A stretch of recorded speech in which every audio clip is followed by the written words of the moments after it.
Hey guys, I'm going to try to do a better job today. I decided at being more clear and concise with respect to the way that I project the imagery regarding the mapping and also the actual geographic image. I feel like just showing the mapping only doesn't really satisfy the requirement for someone who's interested in learning about fishing or wants a good update. It helps to have two separate visuals. So that being said, I went on a trip with a friend who was recommended to me. This was a couple weeks ago that the guy reached out to me. He now lives in Waco. I guided on Waco for quite some time and really started to figure things out on this lake. So it means a lot to me. I have a lot of valuable information to share, and the gentleman who was referred to me is going to be fishing the Bass Opens this year, and he just moved down here and he's really excited to get to know this lake. So, that being said, I decided to take him out, and this was this past weekend. It was still a pre-spawn, early pre-spawn type situation. There may be areas in the lake where they've started to get real shallow, but where I was fishing, it wasn't really the case. Just to kind of give you a background on the water conditions in this lake right now, we've had a lot of rain. There's been a lot of overflow from Lake Whitney into Waco um, via the river system. This lake right now does not look stable. There's a lot of issues with the water quality. As far as I could gather, just being there, it's been a while. So I want to start out by just saying that I'm going to show a couple spots that we went to. Some of these are community type areas, but community type areas hold fish. That's why they're community type areas. And I've heard countless pros say it. So, um, not all of them are, though. Uh, Either way, the first thing that I'm gonna say is that we launched out of Twin Bridges, which is this is Highway 6 right here. We went across the highway and I launched right over here, Twin Bridges. So the first place that I went in the morning was out of this creek, out of the Spiegelville area, out this way, up into computers being slow, out into Airport Park here. So let me zoom in.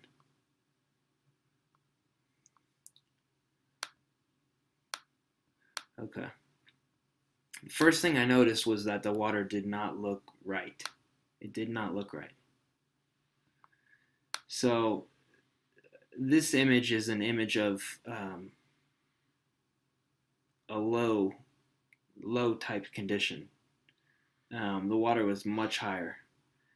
Um, you can see all these bare spots, etc., etc. The water was high. So the first place that we fished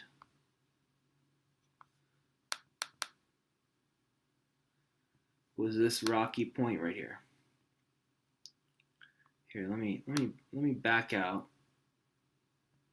Okay, perfect.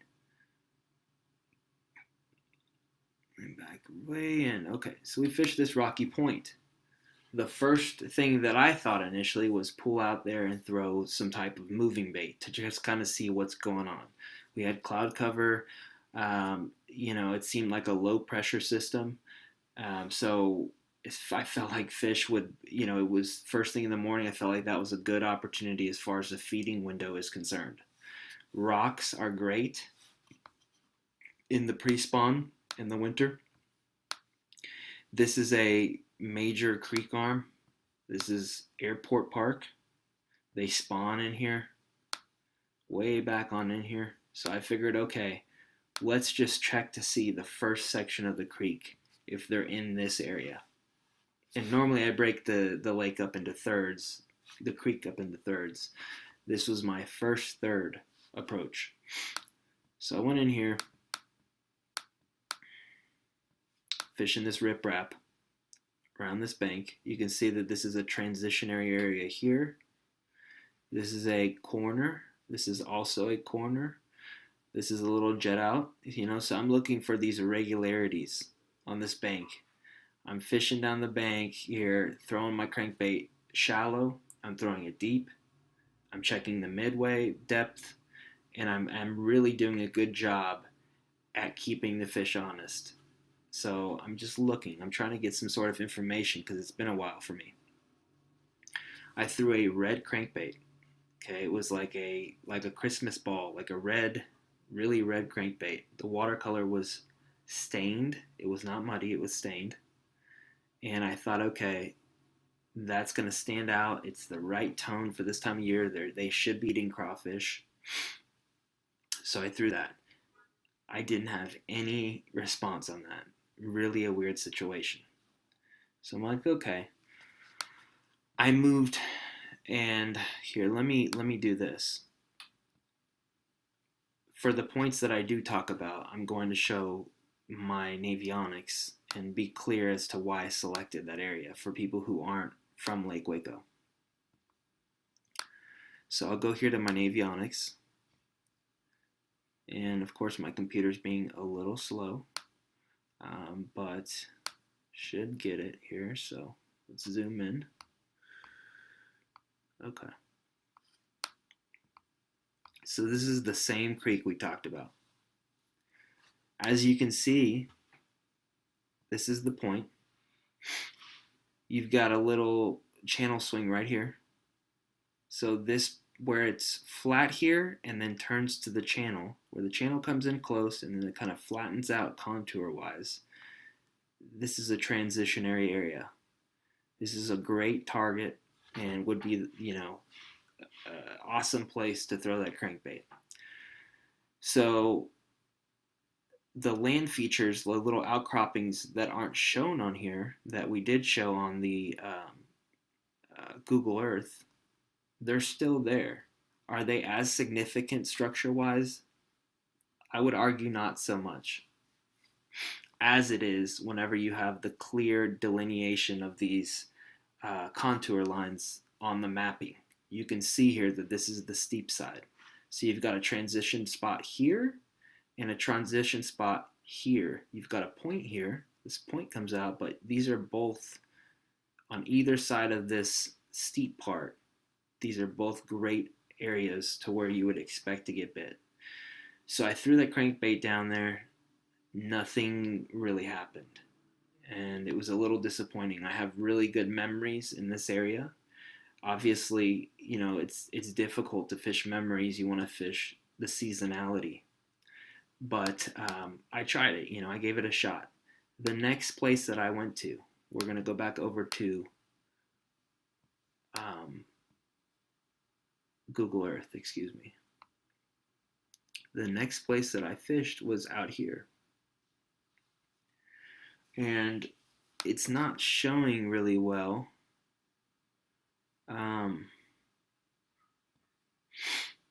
This is kind of like a little island thing, but there's a rocky patch in here. And I don't know why it's showing super well, but there's a rocky patch in here, like a high spot that's an extension of one of these points. So let's see real quick if I can find it on here, just to make double sure of what I'm looking at. Yeah. So this here is shown on Navionics. It's not shown on Google Earth. Okay. But it's like an outcropping. So if we compare the two right here, you can see we have this little shoot back in here. It's somewhere in this area, just to be safe. It's somewhere in this general area. So what I did is I didn't have my fish finder on my new boat setup yet. And I actually just used the app on my phone. It was really awesome. The only thing with the app is that it delays. There's a slight delay with the positioning tracking that shows what path that you're on. So if my boat's normally out here and I'm working my way towards this, it's going to allow me enough time for that indicator on the app, the little navigation area, to adjust. If I'm right up on the point and I just expect that it's going to track my position, it's going to be a little off because it's a GPS type register, and on the phone there is a delay. There's a little bit of delay on an actual fish finder too. So it's best when you're fishing something like this little high spot here to back way off and approach it from a distance so that you can allow the navigational directing to point you in the right position. So that little outcropping there is a high spot, and the way that erosion works is those high spots always are hard areas. There happens to be a lot of chunk rock in that area. Once again, it's in this general vicinity. I would have to really draw the lake down more to get a good look at it via Google Earth, but you can see it clearly on the Navionics app. So what I did there was very similar to the first place. I made the decision that I thought, hey, they should still be active. Maybe it's a color thing. Maybe it's a position thing. You know, that is the first section of the creek. I thought maybe this is slightly more interior. This spot right here, you know, it could be set up a little shallower than that really hard contour break off the tip of this point that I pointed out on Navionics. Maybe that's another great area. I know that they get on this bank in here real heavily in the springtime. You know, it's a pre-post spawn type thing. You know, there's a window when they're real heavy on this bank. So okay, cool. They're going to stop on this point. They're going to work to this high spot, possibly. They may go left, they may go right, but, you know, I think there's a good chance that they're going to be on the high spot at some point in the pre and post spawn. So that's why I tried it. What I switched here was critical. I threw the same depth of crankbait. It was running the same depth. It was a deep diver, but it wasn't I would say it dove to about 12 feet or so, 12 to 14 feet, something like that. I was throwing 12-pound test. And so, you know, I was making really good contact with the rocks down there. And I dropped a marker buoy in the general vicinity when I was using my phone. I didn't even have to have my fish finder. It was awesome. But I switched from the crawfish to I switched variables from a crawfish to a shad type pattern. This is a chartreuse shad. It's the sexy blueback herring color, and that's by Strike King. It is absolutely my favorite crankbait color.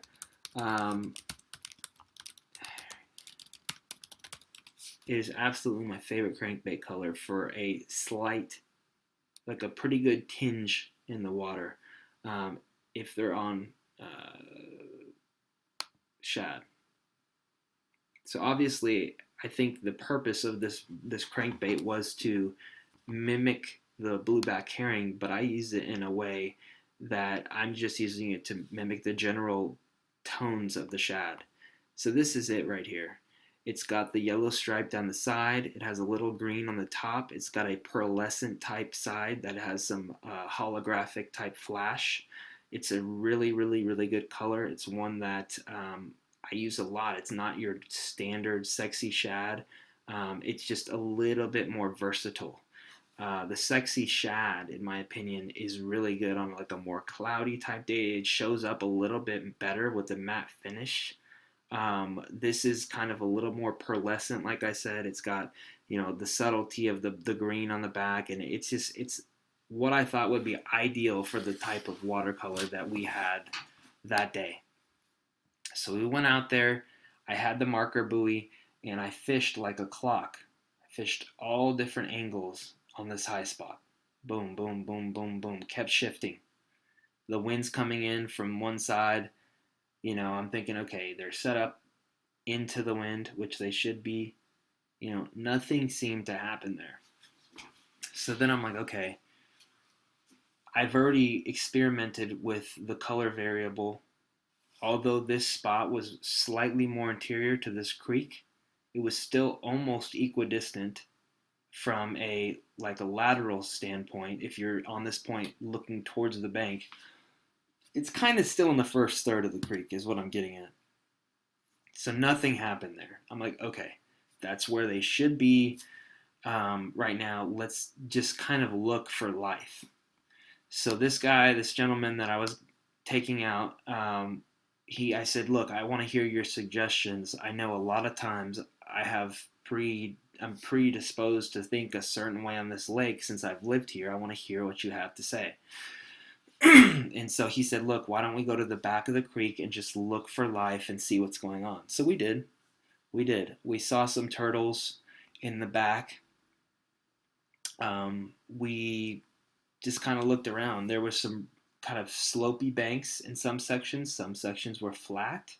There were some mixed hardwoods in there, some mixed chunk rock. It had a lot of good cover, a lot of good cover in the area. Seeing the turtles, I know that there had to be some sort of life in that section, and that might sustain bass. So I looked. I threw a spinner bait. I switched up another variable. Normally, I like to switch one variable at a time so I don't confuse myself. But working my way back through this creek is a second variable. It's not the ideal situation, but I wanted to switch things up. I felt confident in a spinner bait because the water clarity was such that I thought it would put off more vibration. I didn't feel like the crankbait being a moving bait approach was necessarily the absolute number one possible situation, best possible situation. I didn't feel like they were active like they should be, so I decided to slow roll that spinnerbait near the bottom and work it through the cover in a way that would pick off more inactive fish. So I thought it was a great idea. The guy that I was with thought it was a great idea as well.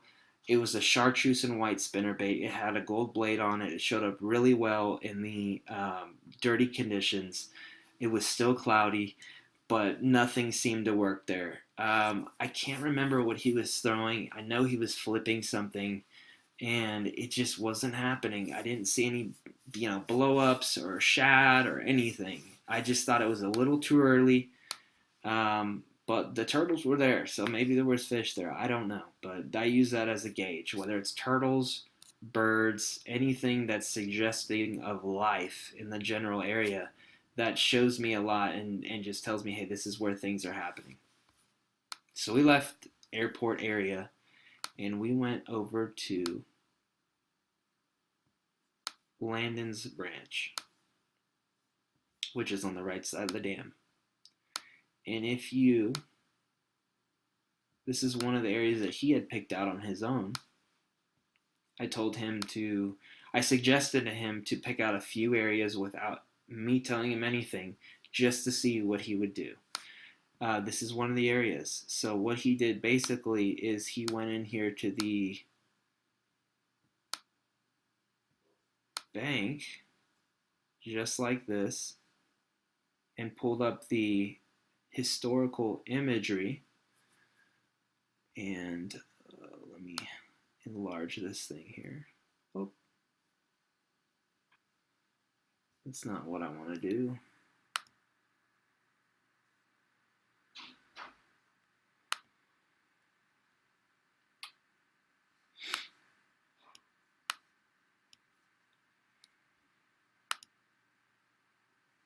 So he pulled up the historic imagery and he realized that there was a lot of shoreline cover off the front of this point. If you look closely, there's tires, there's laydowns, there's a little bit of a kind of a swing here where the deeper water comes in close to the bank. This is a good transitionary area. This makes sort of a ledge right here, a little bit of a ledge. There's chunk rock, a lot of good ingredients. It's the first third of the creek. so it's more appropriate for early pre-spawn. So we fished it. We fished this bank. Um, Let me pull up the actual contours to show you a little bit better idea of what we're looking at here.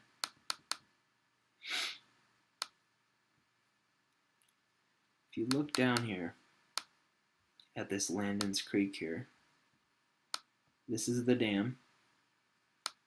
This is the creek arm. And you see there's a lot of windiness to the topography and the there's a pretty clear, concise, deep spot that runs and swings close to the bank in several areas. And those areas are the areas where there was that shoreline cover. As you can see here, where it kind of dips in, that's where that tire was. There's a lot of good cover in here, and it looked like it would be the ideal area for this time of year. We threw drop shots in both a craw type color with a little finesse worm, and then I threw also a shad type imitator, about an 8-inch leader, and I was throwing it on quarter ounce weight.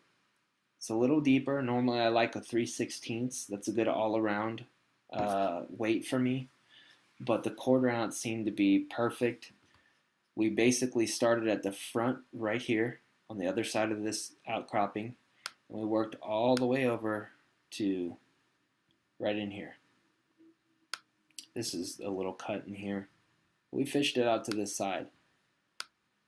I didn't get any bites. It was very strange. I take that back. I caught a big carp. We didn't really see a lot of activity. Really, the whole day, the activity was limited. It was very strange. I know that it was because the water was not stable. Very obvious to me. If I could do the day over, I would be more focused on stable areas, and I would just drive around the lake, and I would drive back into cuts, to look for areas where it could be filtered out or where it's not affected, by the churning of the water in the lake. I would do whatever it took to seek out more stable water. I fished all day. I took him to like 20 something spots, 20 spots, I think, about that much. And it was tough. It was tough. The next spot that I really want to talk about, the actual spot that was the productive spot, the only productive spot during the day, which is crazy. I mean, this is my home lake, but I talked to a couple other good friends of mine, and they were in the same situation. It was really difficult. If I would have started off early in the morning with the drop shot, maybe I could have capitalized on the bites that I left on the table. I mean, that's my thought. To give you a general idea of where I move next, this is the golf course area, Lake Waco golf course. So that's airport right there. Boom. Then you just make your way around this corner here, and you come into some of these little cuts. All these little pockets in here. This pocket right here. There's a little embankment, like a bridge. This is actually where I guess golf carts pass over. And if you look in here, the fish like to get back in here. There's a lot of brush on the shoreline. There's laydowns and stuff. There's a lot of good water. There's water that spills in from this pond over here into the lake. There's fresh water, I mean, I can't say that it's fresh water, but there's water moving in, and there's that movement of water, I think, stimulates feeding, depending on, how fast it is, when it is, but that's like a little funnel through these areas here, where you can see it kind of snake through. That little area there, the reason why I bring that up is because it shows that I think there's a good potential for life in this area. I've seen fish, I've caught fish here, but fish use this whole three-pronged pocket. They use this whole pocket. Not so much on this side, but definitely back in here where this hard spot is on this bridge. There's a lay down in the corner that I always catch fish on, um, but definitely these two. Now, this point is a very special point. It is definitely not necessarily a community hole, but a lot of people know about it. It's a great, great spot. If you draw the lake down, you can see why it's so great. Let's see here. That right there. So this point extends all the way out, and it's a really rocky point, and it's fantastic. Fantastic area to catch fish. It's got super deep water on both sides. I'm going to pull up Navionics to show you what it looks like.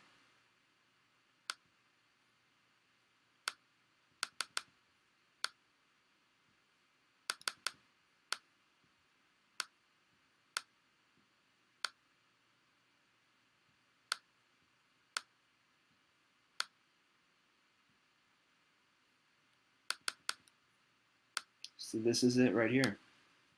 The cool thing is that Navionics shows it as a solid bar, like a land formation, but really we know that about right here is the point at which the rest of this to the right is underwater.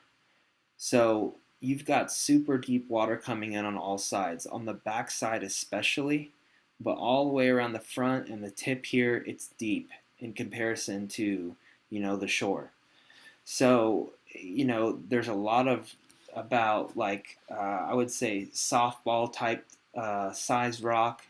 There's big boulders, and it's just the ideal place for crawfish to stack up. It's with the deep water on all sides. It absolutely says to me that it's perfect for a pre-spawn type setup. They're going to spawn back in these shallow areas, in these little bay type areas. So this is a great staging area, and I knew that. And I had been meditating on this area for about the past week prior to, and I just had that feeling. So when I went out there, I tied on a drop shot, and boom, first cast. I was hooked up. The fish immediately swam for a piece of brush and got wrapped up in it, and I lost the fish. But that said to me that I was doing the right thing. Even in this type of watercolor that I wasn't super excited about, it was the right setup. Um, the we Once again I was using my phone, strictly my phone.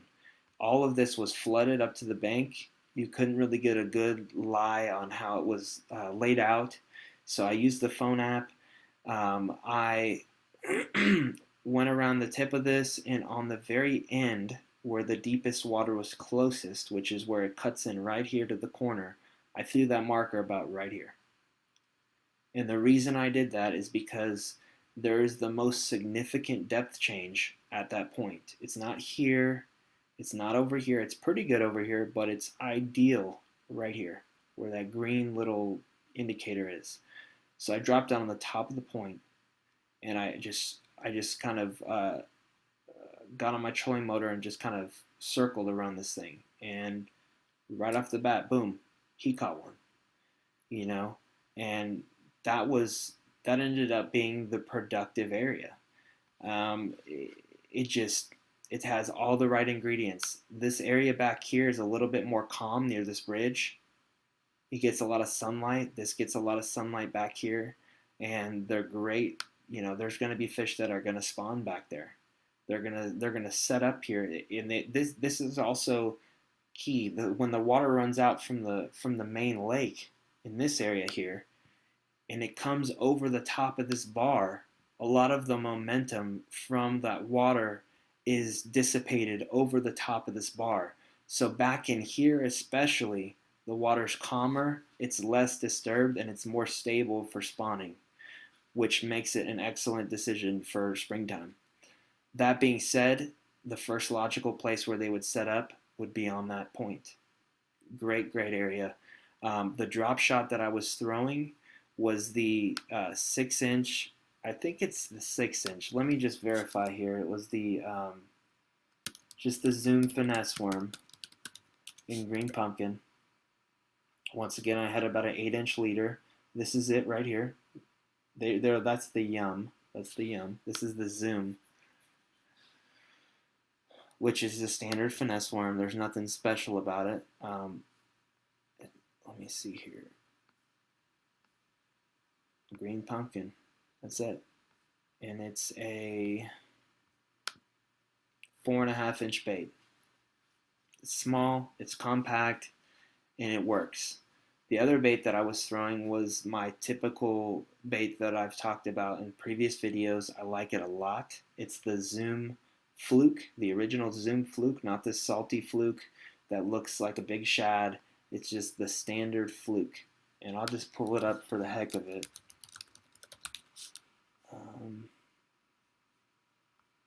This is it right here.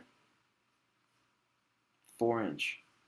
And I throw it in this color here, always. Really, any lake that I go to, I throw it in this color because the white underside of it shows up well in dingy water, and the top clear side is great for clear water. So it's just a great two-pronged approach, and it's like perfect. It's very transferable throughout lakes. So I throw that, I nose hook it, and I think I threw both, but the crawfish type thing made more sense to me. Although that there's wind blowing through there, and there's likely shad that are getting blown up on the top of the bar. I thought with all that chunk rock, it's more of a crawfish type thing. Also, with the fish looking down at this time of the year, with the warmer water being on the bottom, it was more likely to me that they would hit the crop imitation. So that's what I threw. That's what worked. The guy I was fishing with was throwing a Zoom Centipede. This is it right here. It's like a French fry, they call it.